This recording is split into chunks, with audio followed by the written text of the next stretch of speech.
मध्य प्रदेश में जो 14 गौरक्षक हिंदुओं को आजीवन कारावास की सज़ा दी गई है, जो बेकसूर थे और उन्हें सज़ा दी गई है आजीवन कारावास। जो लड़के थे जिन्होंने न हत्या की और न कुछ किया, सिर्फ उन लड़कों ने गौरक्षक का काम किया, गायों को तस्करी से बचाने का काम किया। लेकिन ये जो आजीवन कारावास की सज़ा हुई है, हिंदुओं को ये सोचना चाहिए और उसे गौर से इस बात पर गहन अध्ययन करना चाहिए कि 30 करोड़ मुसलमान के द्वारा 100 करोड़ हिंदुओं पर ये तमाचा है।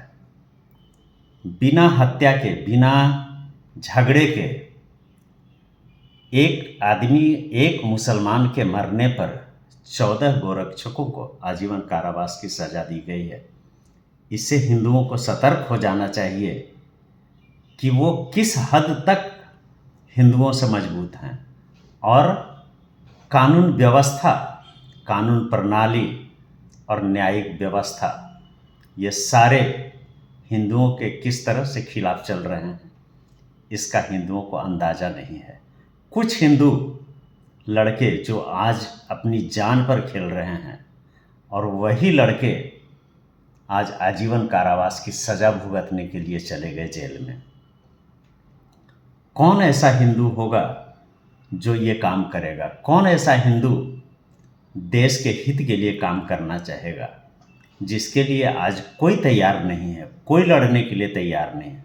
अगर 100 करोड़ हिंदू यहाँ है और वो एक बार एक साथ लड़ने के लिए तैयार हो जाता तो सुप्रीम कोर्ट तक का हिम्मत नहीं था कि उन 14 गौरक्षकों को आजीवन कारावास की सज़ा सुना देता। लेकिन कानून व्यवस्था इतनी कमज़ोर है कि वहाँ बैठे लोग भी मुसलमानों का ही सहयोग करते हैं, मुसलमानों के हित में ही फैसला देते हैं।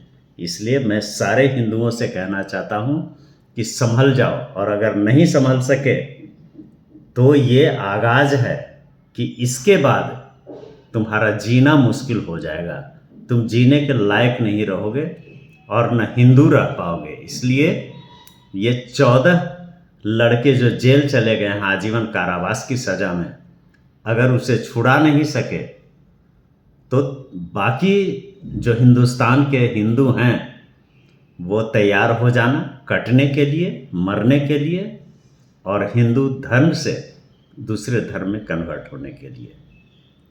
यही इलाज होगा हिंदुओं का, क्योंकि हिंदू अधिकतर नामर्द हैं और सोया हुआ रहता है। कुछ हिंदू जागा हुआ है जो लड़ने के लिए तैयारी में है, और जब लड़ता है तो उसे या तो जेल की सज़ा मिलती है या उसे मौत की सज़ा दे दी जाती है।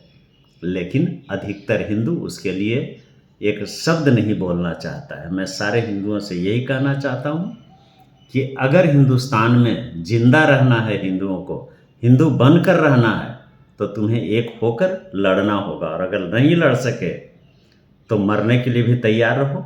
और एक समय ऐसा आएगा कि सारी दुनिया में हिंदू तो समाप्त हो ही गया, अब एक भारत बचा है, यहाँ भी हिंदू समाप्त हो जाएगा।